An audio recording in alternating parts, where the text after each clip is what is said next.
Hey everybody, before we jump into the episode, we're super excited to be doing the Wide Angle Podium Donor Drive drawing. So if you were part of the donor drive way back in August, there is a potential prize pack headed your way.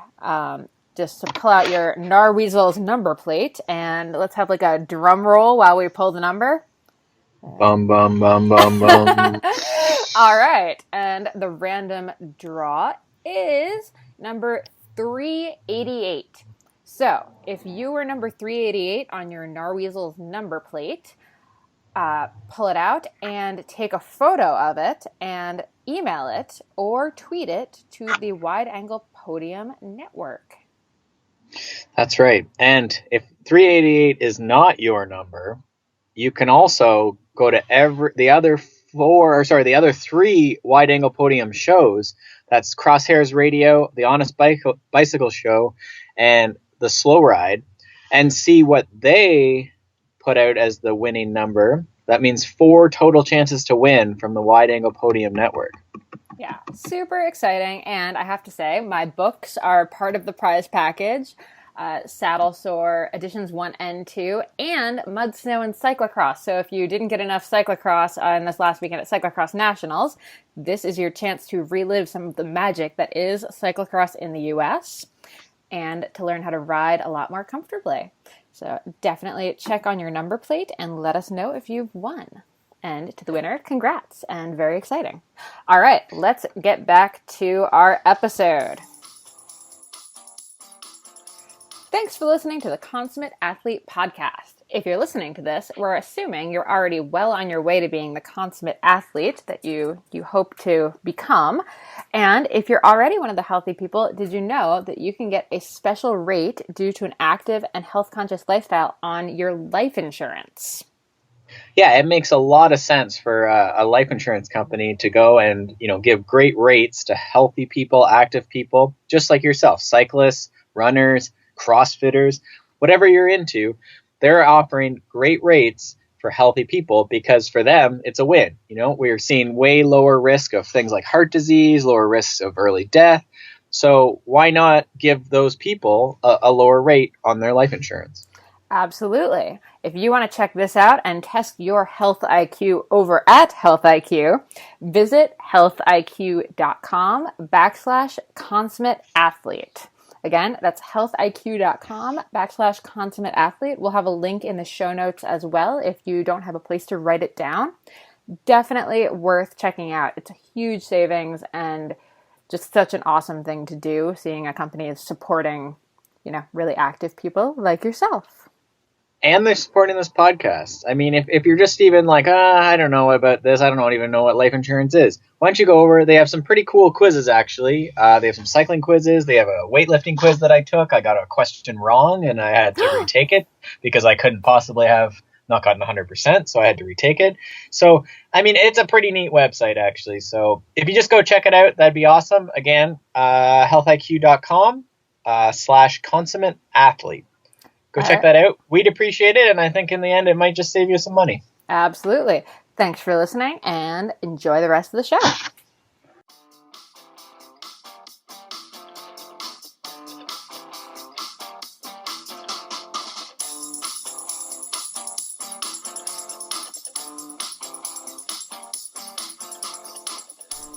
Hey everybody, and welcome back to the Consummate Athlete Podcast. I'm Molly Herford. And I'm Peter Glassford. Today we're talking about one of my favorite topics in the world, running.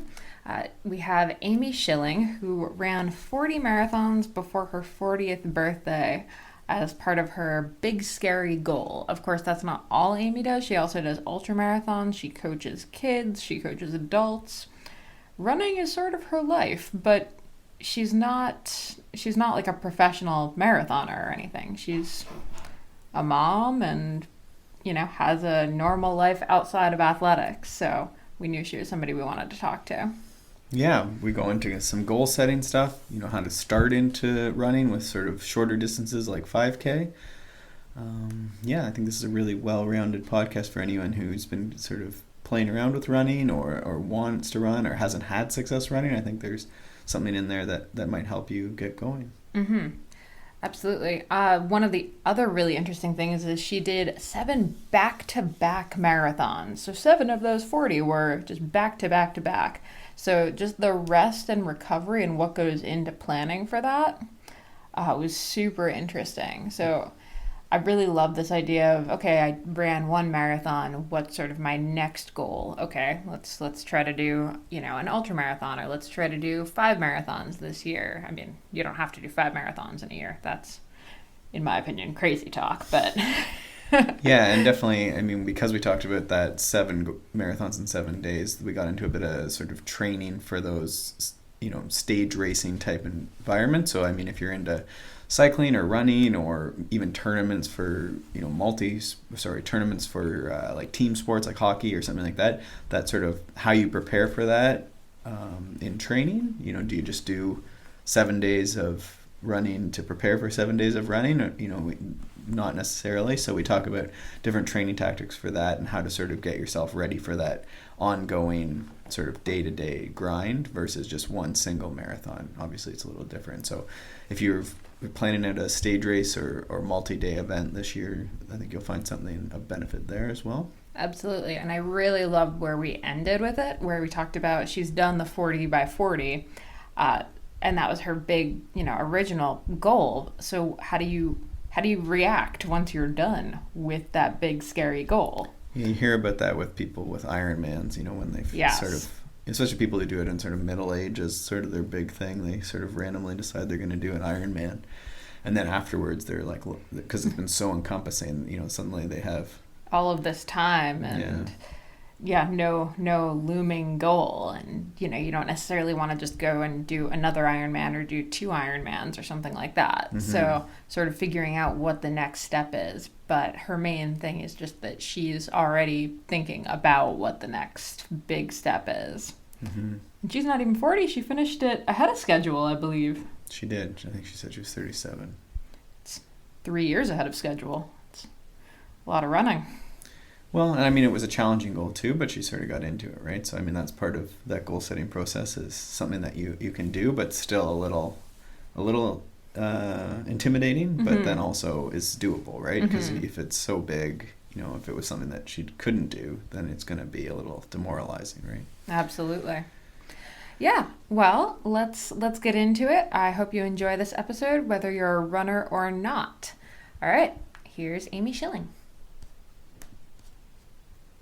Welcome back to the Consummate Athlete Podcast. Today we're here with Aimee Shilling of 40 by 40 Fitness, and she's going to talk to us about her really ambitious goal that she just finished of doing 40 marathons by the age of 40, which she capped off by running 7 marathons in 7 days in 7 states as a fundraiser for World Vision. So she's done a lot of running, so we're going to talk a lot about running today. We're going to talk about that for the kids. She works with some kids groups, but then also coaches adults for a marathon, which I think a lot of athletes, people who are looking at different sports, maybe after they finish stuff, are looking at getting into marathoning or maybe crossing that bucket list item off. So it sounds like Aimee is a great person to talk about how we sort of get started with running or avoid some of the common pitfalls of the classic, finish 1 marathon and be done with running type people. So Aimee, welcome to the Consummate Athlete. Thank you. And congratulations on achieving this goal. Yeah. Thank you. It was very, it was almost unbelievable, the feeling when we completed it. And you did that by the age of 36, yeah? Correct. Okay. Yes. So you're early, you're ahead of schedule. Yeah, a few years ahead of schedule. But it was a very good feeling to know that, not only was I going to be able to finish the goal, but that I was going to be able to do it early, and now kind of looking at what the next goal is. Right. So now, when did you set this goal? Like, when were you at 0 marathons? I did my first marathon back in 2008, and I was 28 years old at the time. And the first couple years that I did them, I would only do 1 or 2 marathons a year. And I was still in the process of having my children the first several years that I ran marathons. And so it kind of went along the lines of, run a marathon or 2, and then I would get pregnant and, step back from marathoning during the pregnancy. And then after I had the baby, I would work my way back into it. And so I had a couple kids after I started running marathons. So it wasn't until 2013 that I really started doing them frequently. And the end of 2013 was when I came up with the crazy 40 by 40 goal. Okay, so you already had a few in the bank, and then sort of were like, okay, well, I'm at 20 or whatever, and then you were going to do a bunch more. Yeah, I think by the time I set the goal, I had done 12 or 13 maybe. Okay. And I had done them over the course of, let's see, I started in 2008.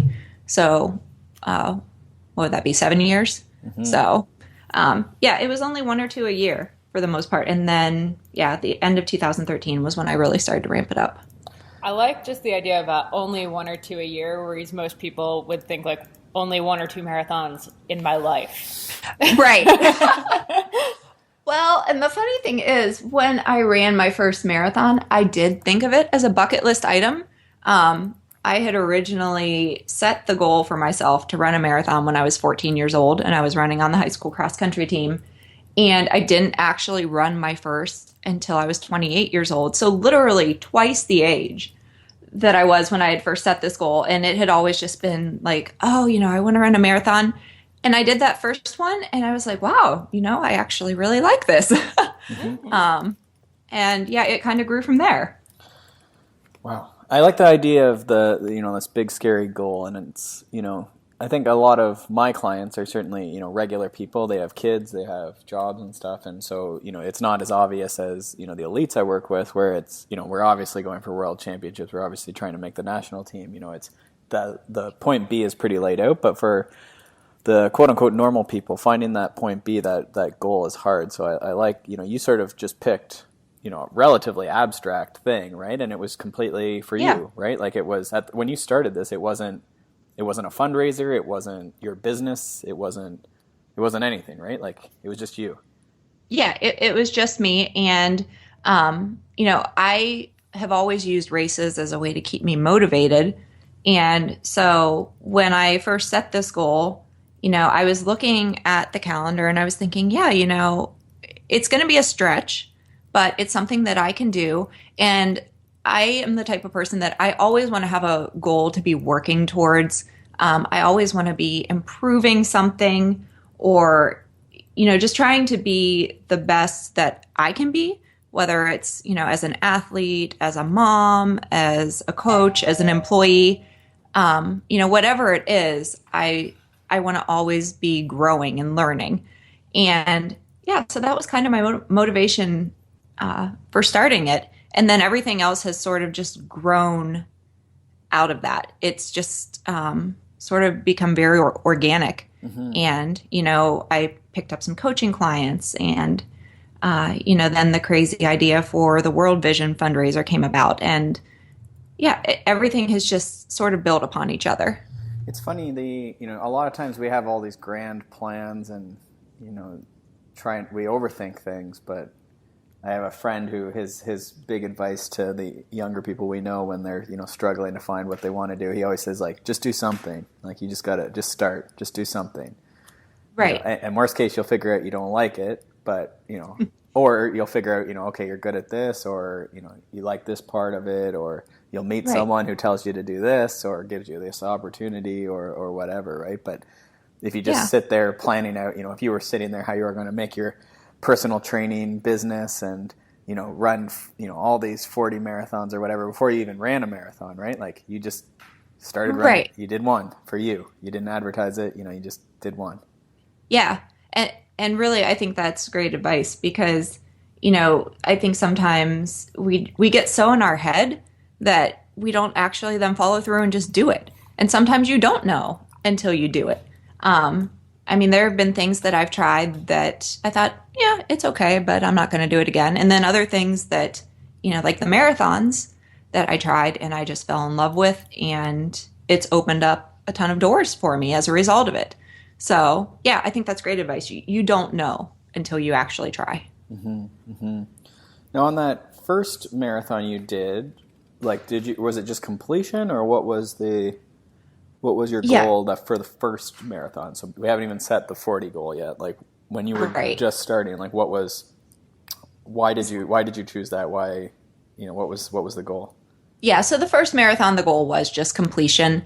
And to be perfectly honest, when I did my first marathon, I didn't know anyone who had ever run a marathon. And so I had no one to talk to, no one to ask questions. So I just went out and did it. I did, obviously, I trained for it, but I wasn't aware at the time that there were training plans from different coaches. And so I just went out and ran a whole bunch of miles in training and showed up at the starting line. I love it. Wow. Yeah. And so it wasn't like this grand thing where I was like, oh, yeah, I'm going to follow this plan. Now I think there's so much more information readily available. And I suppose if I had really thought to look, I could have found it back in 2008. But at the time, like I said, I didn't know anyone that had done one. And so, I didn't have anyone that I could ask, like, hey, how did you train for this? Yeah, I just went out and ran a bunch of miles and showed up at the starting line and did it. And it was slow, especially compared to, what I do now, now that I actually kind of know what I'm doing and follow an actual training plan, and do specific types of workouts to increase my speed. It's very different now than it was that first one. But yeah, the first one, the goal was just completion, and I did complete it. And yeah, after that, it was, okay, well, can I do another one faster? And, eventually it was, okay, I've done some faster. Can I go longer? And then I would start getting into ultra marathons. Right. And so, yeah, it's just sort of taken off. I love that. Do you do any 5 or 10Ks? Like, is that part of... I do. Was that part of your build-up for that first one? Or is it something now that you are like, oh, wow, I wish, or that's something that you definitely include? I've always done 5 or 10Ks. Even when I was training for that first marathon, I would occasionally race a 5 or a 10K. I actually started off with the shorter distances. When I first started running, I was 12 and I joined the middle school cross country team. And our race at the time was 2 miles. And then when you got to high school, it was a 5K. And so, yeah, 5Ks were kind of my background. Okay. In running. And so I would still do them leading up to the marathon. And I still do them now. I don't specifically train for a 5K. When my training is more geared towards the longer distances, and a 5K is almost a speed workout for me. Right. So now what about with the adults you're working with? Is that how you start most people, is sort of building towards a 5 and 10K, or, does that play into it at all, or is it pretty focused on that marathon pace? Truthfully, it depends on their background.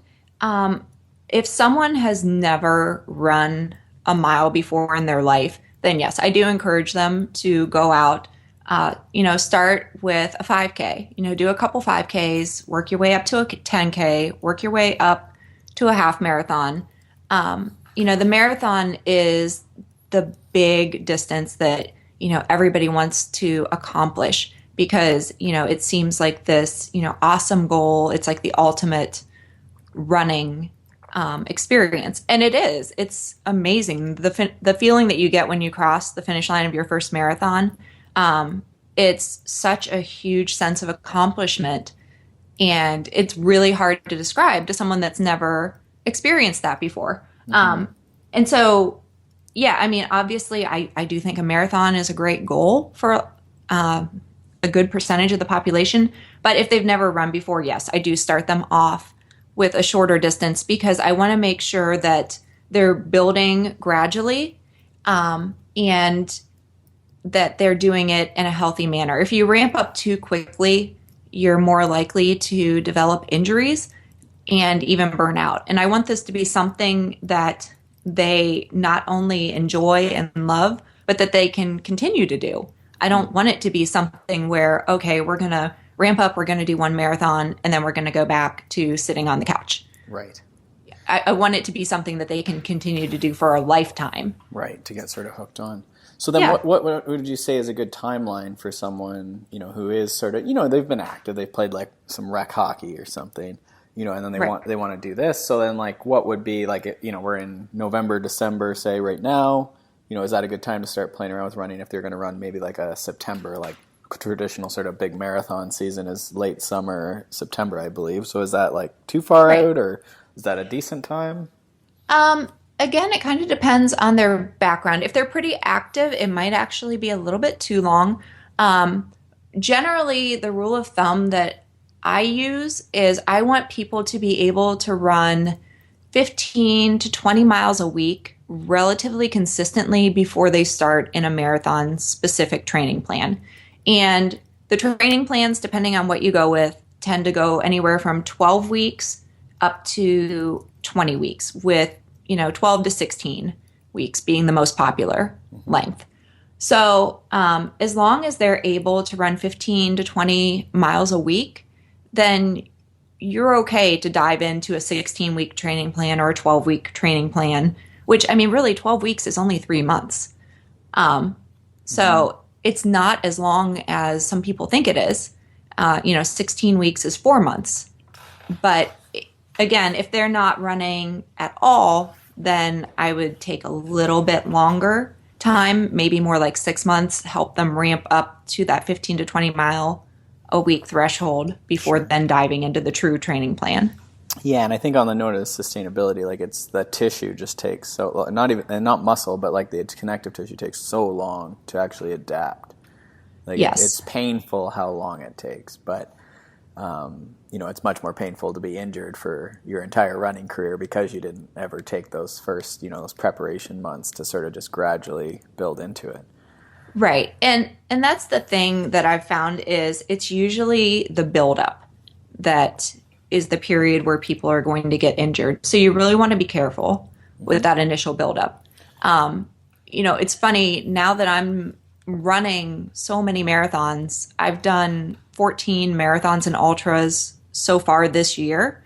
And I've got a couple more planned before the end of the year. And everybody always thinks, oh my gosh, you're doing so much, aren't you going to get injured?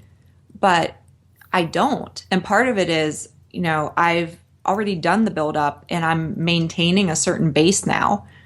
My body isn't under that stress. The connective tissue has already adapted. But it's that initial buildup when you haven't done one before that you really want to be careful because you don't want to cause an injury. And, if you do injure the connective tissue, then it's going to set you back and it's going to take time for that to heal. And that's, a lot of people get impatient and they want to push through anyway. And that's probably not the healthiest thing to do. Yeah, you see it a lot. Just I just need to get through this race and stuff. And it's just that person has foot pain, for the rest of their life or something. Like it's because we never go back and just sort of do the exercises and just start back at like super short runs. So yeah. So on the note, don't want to go too far from your marathon experiment goals there. Before we go on to sort of coaching and sort of getting other people running. You did do your 50 and you have your 14 in a year, and that number doesn't seem super crazy to me. I mean, it's maybe a titch higher, but like you say, once you can finish a marathon and walk away without being, debilitated for weeks, you can do them with relative, frequency. Right. But with your 7 and 7, that's certainly, that's bumping up certainly the loading on those tissues. So was there anything specific you did to prepare for that crazy week versus when you were just doing 40 within you had realistically 15 years to do it, so that's right. What did you do to sort of just bump up that resiliency? So in the build up to get ready for the 7-day series, I was doing a lot of back-to-back long runs. And I actually, I would do a 20 miler one day and then go out the next day and do a 30 miler so that my body could adapt, not only get used to running on tired legs, but give my connective tissue a chance to adapt to just taking that beating day after day after day. And one of the things that I did was a 10 by 10 challenge. And so it was for 10 days straight, I went out and I ran a minimum of 10 miles a day. And again, the whole purpose was just to get used to, going out and running long every day. because the 7-day series that I did, my goal for them was to find a balance between being able to recover after every race. So not pushing myself so hard that I couldn't go back out the next day and do it all over again, but also not spending all day out on the course, because time on your feet, when you're in the sun, that takes a toll on your body too. And so it was finding that balance between, how far to push without pushing too far. And my goal going into it, I thought that if I could run roughly a 4-hour and 30-minute marathon, that would be a pace that would be relatively sustainable day after day. And I was pretty close to that. My marathon PR is a 3:34:44. So I was looking at something that was roughly an hour slower than my marathon PR. But then, you're going out and you're doing it day after day. And all of the marathons that I did ended up being between 4:27 and 4:53. Right. So, which, I mean, given different courses and wins and everything else, probably isn't an unexpected. Yeah. Right. Yeah. The slowest one was the most hilly course that we did. The 4:27 was a little bit flatter, and it was earlier in the week when I was fresher. But the 7 and 7 days went amazingly well.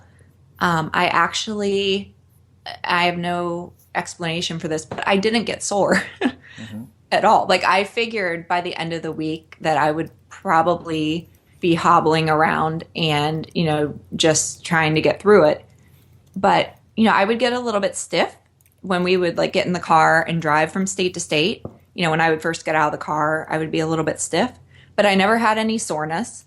And actually on day 6, I felt so good that I kept going. I upgraded to a 50K that day, and ended up breaking my 50K PR by 15 minutes. Oh, wow. On day 6, which is completely ridiculous to think about. But it was just a matter of pacing and making sure that I was reserving enough energy. And by the end of it, I still felt great. I don't think we introduced the fact that you also have kids and a family and stuff too, but that's important to note. Maybe people are thinking oh, it must be nice to have this charmed life where you get driven, but you're doing this on your own time and everything else too. It's, yes, life exists for you for sure. So yes, it does. I'm married and I have 4 children. My oldest is 12 and my youngest is 4. So, it's not. Running is not my life. I mean, it certainly is a part of my life, but my life doesn't revolve around running. So now let's go in here. You do some work with grade 3 to 4 runners. What is that, like in a school setting, or what are you doing with that? Yeah, and actually it's grades 3 through 6, and it is an elementary running program. It actually acts as a feeder program for the middle school cross country team for the school district that my kids attend. And so what it is we start, roughly around the beginning of cross country season, and we open it up to any child in that grade that wants to participate. There's no fee for them to participate in it. They just show up to practice, and then I help prepare them to be able to run a mile at that age. And roughly a third of the kids that I was coaching had previous run experience. The other 2/3 did not. So what we would do was we would practice a couple days a week. And then when some of the older kids, the high school kids and the middle schoolers would have their cross country meets, there were 1 mile kids races at the same meet, and it was on a very similar course. So it was a cross country style course, and we would take the kids, and then they could get out and get a little taste of what it would be like to run cross country. So Um, yeah, it That's was. awesome. Yeah, it was a very. So very now, do you have, I've done a bit of work with that sort of age group, and they're pretty fun, but they got a lot of energy, and they like, stuff to keep moving. Yes, they do. And to me, running, I love running, but it's not the most exciting thing. Right. Cross country can be a little more exciting maybe than like road running, but how do you keep them, engaged? Like, are there certain drills or, games or something that you play? Yeah, so every practice, the beginning of the practice would be the same. We always had the same quarter mile loop that we would run for our warm up, and then we would do drills, and then we would run a little bit on our home cross country course. But then after we did that part, I would always change it up. Sometimes we would go up to the track and we would do different exercises on the track. Sometimes we would go out to the one hill that was on the cross country course and we would do looped hill repeats. And then at the end of the practice, I would also let them play a game. And, in their mind, they're just having fun, but all of the games involved running. And so they're still getting that workout in, but it's more of a game to them. They're not seeing it as a workout. They're seeing it as going out and having fun with their friends playing tag. So, So capture the flag, tag, that sort of stuff. yeah, they had a game that they liked called Sharks and Minnows. And so we would take like half of the length of the football field and one person would start out as the shark and everybody else had to run across the field. And if they got tapped, then they were also a shark. And you just kept running back and forth across the field until everybody has been tagged. Mm-hmm. And, in their mind, it's, this awesome game. And really what they're doing is sprint repeats. Yeah, I was going to say like 50-meter repeats here or something. Right. But, in their mind, they're just having a blast. So. Awesome. Now, as far as you mentioned, like warm-up drills and stuff, like what does that look like? I guess it's not really much different, but like what, I like using kids programs, I think, because a lot of times with kids we'll keep stuff simple and fun, and then for adults we'll often not make it as fun. Right. But like the adults would have as much fun if we just use it. So I like to often when people have either the mix or just the other, I like to drill in on that. So what is a warm-up drill for running for kids? Like what does that look like? So after we would do, I always start off with a very, very light jog just to get the muscles warm. And then after that, we would do dynamic stretching drills. And so it's not static stretching where you're just standing there, you bend over, you touch your toes. That's not the type of drill that I recommend before you run. The type of drill that you want to do is where you are in motion and sort of mimicking the motion that you would do during running. And so we would do drills. We would do bounds, which is kind of a variation of a skip where you're trying to cover as much ground with each skip as you can. And so I would describe it to the kids as long skips. We would do a drill that we called Frankenstein kicks. And the idea is to stretch out the hamstrings and you just kind of kick your foot in front of you and keep your arms straight, almost like Frankenstein, as you're walking. And then we would do leg swings where you are swinging your leg from side to side, one leg at a time, just warming up those muscles and preparing them for the workload that's coming. Awesome. So yeah, nothing, complex, but I think a lot of times people will skip that stuff, but that definitely helps. Now, for you personally, do you have something that you do, most days when you're going out, especially, on these bigger marathon days? Like, do you have that same sort of active flexibility stuff that you do as far as a routine? I do some on my own, yes. What I personally do, a lot of runners have inactive glutes where our hamstrings and our quads become very, very strong because of running, but our hips and our glutes then tend to not fire as much as they ideally would. And so for me personally, I know that with my background in running, I've been running for a very long time. that is a weakness with me. And so a lot of my personal warm up revolves around trying to get those muscles firing before I actually start. And so I'll actually incorporate some squats, some lunges, things that are going to activate those muscles, because I know that that has traditionally been a weakness for me, and it's a weakness for a lot of runners. So yeah, I add that in, and that's something that I don't necessarily make the kids do, because, you know, at their age, they're doing, you know, they're going out, they're playing on the playground, you know, they're jumping rope, they're doing a wide variety of things, where I think when you get to be an adult, you just kind of focus more on your sport, and you don't do the other activity. You don't just go out and swing on a swing, or play hopscotch, or, you know, just play a pickup game of basketball, whereas the kids are doing that.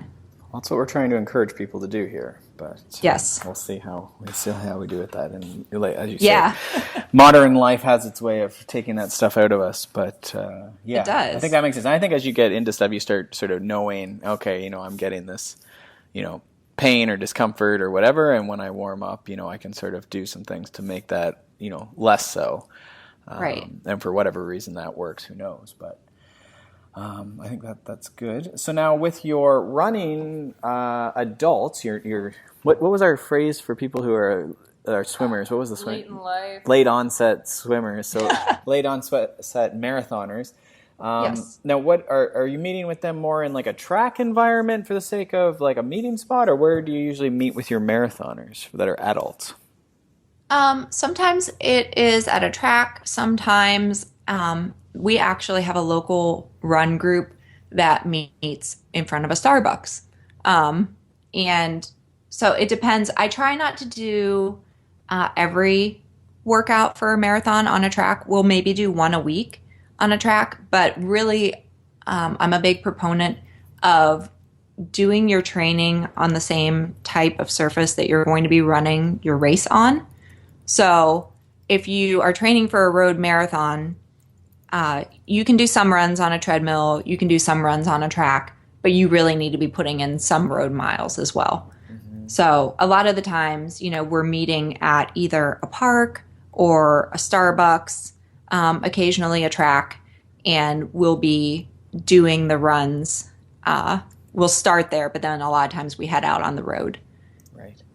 Now, when you're at a track, like what would be like an example of a workout you would do fairly commonly there?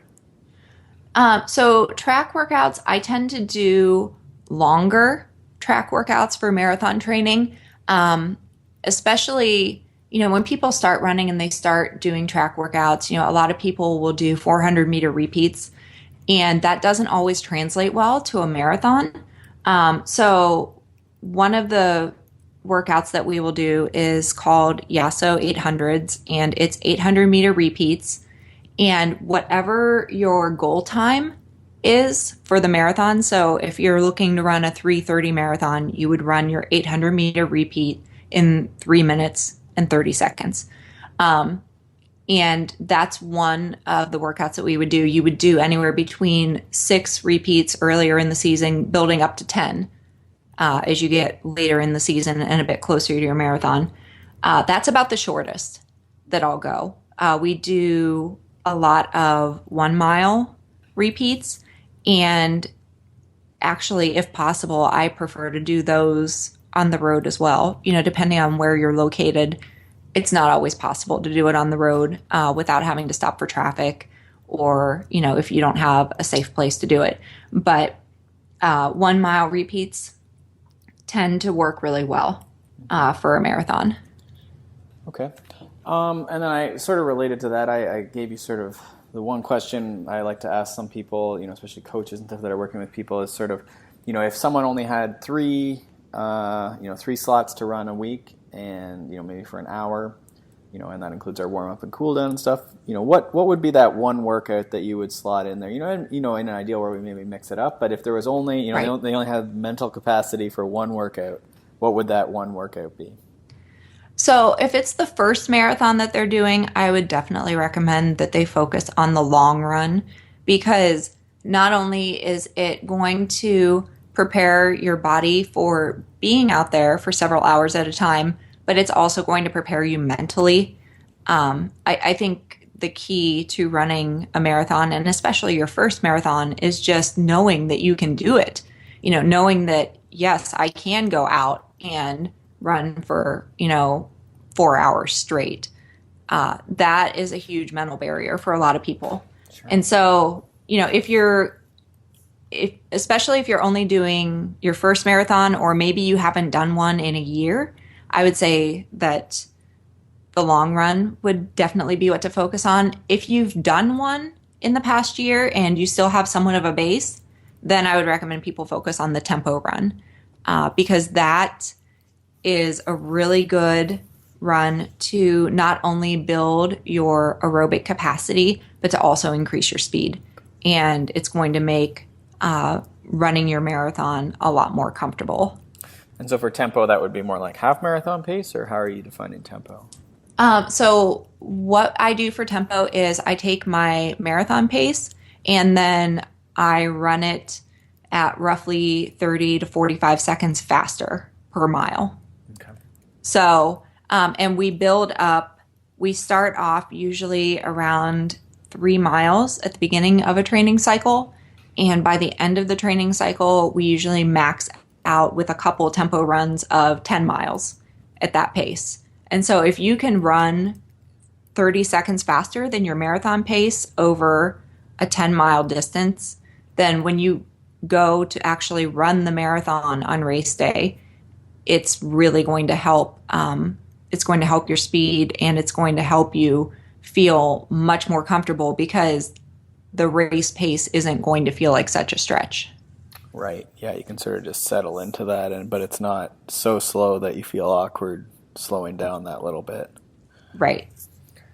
I like it. And what about shoes? What do you give people as far as guidance on, they're coming to these marathon, courses and sort of running groups and stuff? I would assume this topic of shoes, it's often a heated topic, but, how do you guide people in that sort of jungle of shoes that we're faced with these days? It is a very, very heated topic, and everybody has their own personal opinion. You have people that are minimalist and think that you don't need, shoes. You don't even need shoes. You can run barefoot. And then you have the maximalist people on the other side of the spectrum that want all the cushion they can get. And so what I tell people is, for a marathon, I highly recommend that you go to a local running shoe store, not just a sporting goods department store, an actual store that focuses on running. And let the staff there look at your gait, look at whether you pronate or supinate, because the shoe needs to match your gait. Ideally, you want the shoe to just stabilize you. You don't want your foot rolling inward too much. You don't want the shoe pushing you up too much on your toes. You need to find the one that's the right for that is the right fit for you. And I don't think that there really is a one size fits all answer for that. So I always just tell people to, just make sure that the shoe is fit to your foot, because I know I have friends that absolutely love Asics. It is their favorite shoe. They won't run in anything else. I can't wear them. When I did try to run a marathon in a pair of Asics, I got the worst blisters of my life. And it's just the shape of the shape of the actual base of the shoe is not a good fit for my foot. And different shoe companies have different lasts. Some companies build their shoes a little bit wider. Some build them a little bit narrower. Some have a wider toe box. Some have a narrower toe box. And so it's all about finding the shoe that is going to give you the right level of support, that's going to keep you stable, because you don't want, your foot hitting at a weird angle, and that isn't going to rub.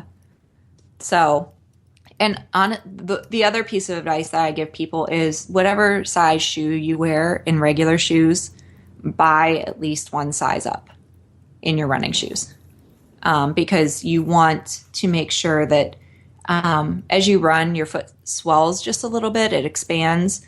And if you have that extra room in your shoe, then you're not going to get the blisters. You're not going to have to deal with the black toenails that everybody hears about. That doesn't have to be a given. Okay. And so you're thinking like a 36 to a 37 type thing, not like 8 to 9 as far as shoe size? Well, I wear, in US shoe size, I wear a women's 9, and I typically go up to a 10 in women's, and occasionally, depending on the fit of the shoe, even a 10 and a half. And they're not sliding around on me. Mm-hmm. It's not like my foot is sloshing around in the shoe. Right. And truthfully, by the end of the race, it fits pretty well. Yeah, I can definitely say I know for me it's sizing half a size up, but I know that works. Yeah. So, and some people a full size works, some people it's a half a size, mm-hmm. Some people it's 1.5. But yeah, it's a matter of finding the right size and the right shoe for you. I do like that. Yeah, definitely. Probably avoid ordering online. I feel like that's kind of a huge pitfall if you've never tried on the specific shoe before.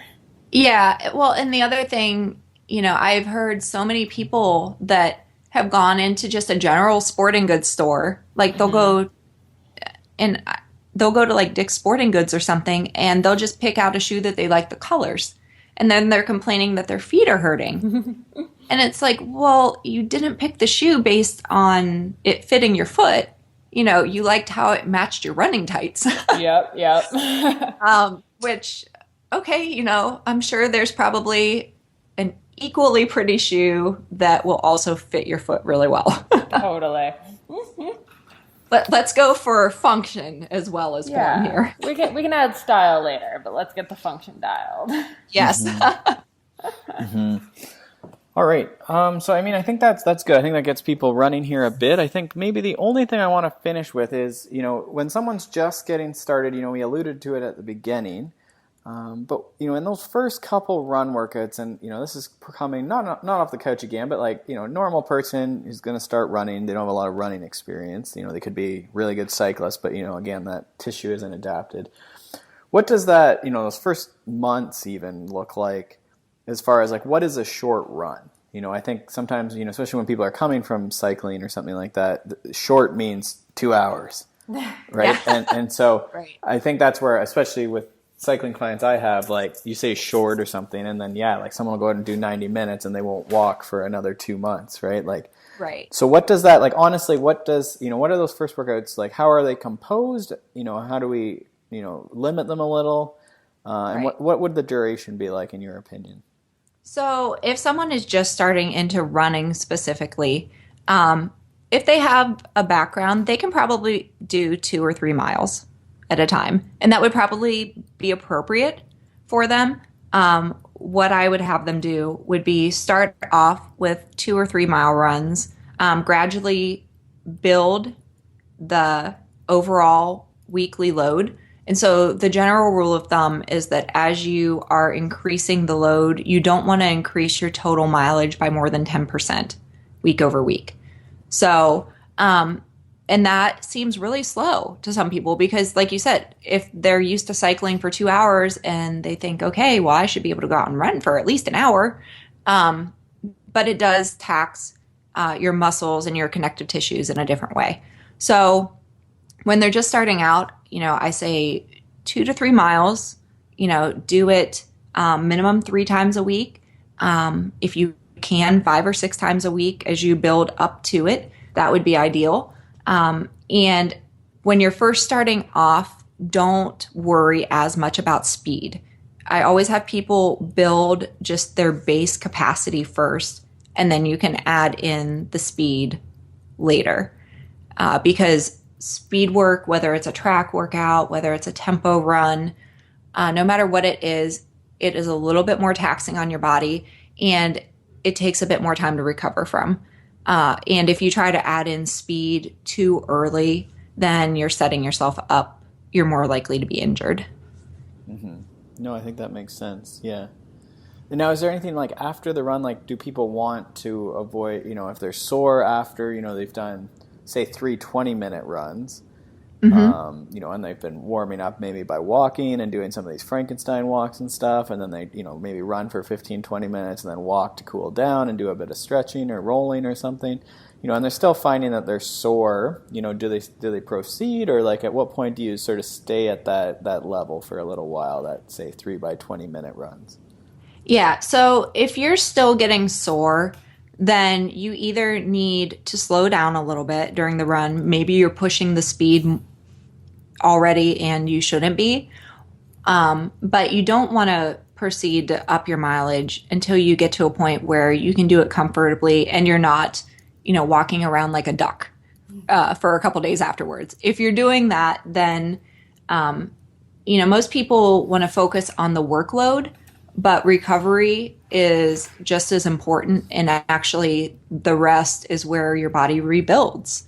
So if you're not giving yourself the appropriate recovery time and building slowly, then you're not going to see the results in the long run. So yeah, definitely. If you're still sore, don't go to the next level until you've gotten to a place where you can do this relatively comfortably. And maybe you get a little bit sore, for a day after, but it shouldn't be where, 2 days later, you're still walking funny.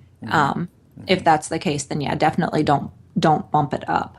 And the other thing to look at too is, if you're sore, is there something that you need to address, with your recovery? What are you eating after the run? Are you taking in, any nutrients? Are you stretching? Some people will just run and then not cool down. They'll just stop and that's it. So, are you doing the cool down walk? Are you stretching afterwards? Are you foam rolling? Those are all things to look at if you're not recovering. For sure. I think, my only other question is, now that you've hit the 40 by 40 goal, and I mean, I guess for anyone else that, has the marathon on the bucket list and kind of checks it off, I guess, where do you go once that goal is done? Did you jump right into like, oh crap, what am I going to do next? Or I'm still working on what my next big goal is. I have a couple different ideas that I'm bouncing around. I am going to continue to run marathons and continue to run ultra marathons. I've had quite a few people ask me, so now that you've done your 40, are you retired? I'm like, no, I'm not retired. I truthfully plan to be the crazy grandmother that's still running marathons in her 90s. I love it. There was a guy in Toronto, actually. He's 84 years old, and he just ran sub 4 in the Toronto Marathon. So yes, yeah, I saw an article about him, and that's incredible. So I hope to be able to do that someday. So yeah, my next goal, I'm going to continue running. Like I said, I have a couple more scheduled yet this year, and 50 is kind of the next threshold, the 50th marathon. And I haven't decided exactly which one it's going to be yet, but it will likely be sometime the end of 2017 that I'll hit my 50th. I do know that I want to do more ultras, and I want to do some 100-milers. So there's a very good chance that the next goal is going to somehow revolve around that. Sweet. Yeah, I like that either way you're thinking about what the next goal is, not just kind of resting on the laurels of the 40 by 40. Yeah. No. I mean, like I said at the beginning, I'm the type of person that always wants to be growing. So, yeah, I'm not going to just sit back and, say, well, I did it. Now I'm done. So yeah, I'm not 100% sure. I'm taking a little bit of time.